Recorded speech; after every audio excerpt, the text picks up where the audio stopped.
பொள்ளாச்சி பாலியல் கொடூர விவகாரத்தில் பாதிக்கப்பட்ட பெண்ணின் அடையாளம் வெளியானது தொடர்பாக காவல்துறையினரிடம் மாநில மகளிர் ஆணையம் அறிக்கை கேட்டுள்ளது. சென்னையில் செய்தியாளர்களை சந்தித்த மாநில மகளிர் ஆணையத்தின் தலைவர் கண்ணகி, பொள்ளாச்சி பாலியல் விவகாரம் குறித்து முதற்கட்ட தகவல்கள் கிடைத்துள்ளதாகவும் விரைவில் விசாரணை நடத்தவுள்ளதாகவும் தெரிவித்துள்ளார். பாதிக்கப்பட்ட பெண்களின் பாதுகாப்பை உறுதி செய்ய வேண்டும் என்றும் அவர் கூறியுள்ளார்.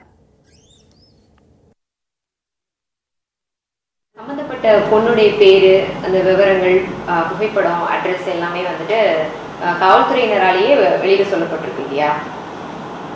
அதுக்காக நீங்க காவல்துறை மேல என்ன நடவடிக்கை எடுக்க பரிந்துரைக்கப்படுங்க? அது தப்பு தானே? நாங்கள் அதுக்காக தனியாக அறிக்கை கேட்குறோம் அவர்கிட்ட. அதுக்காக கேட்குறோம்.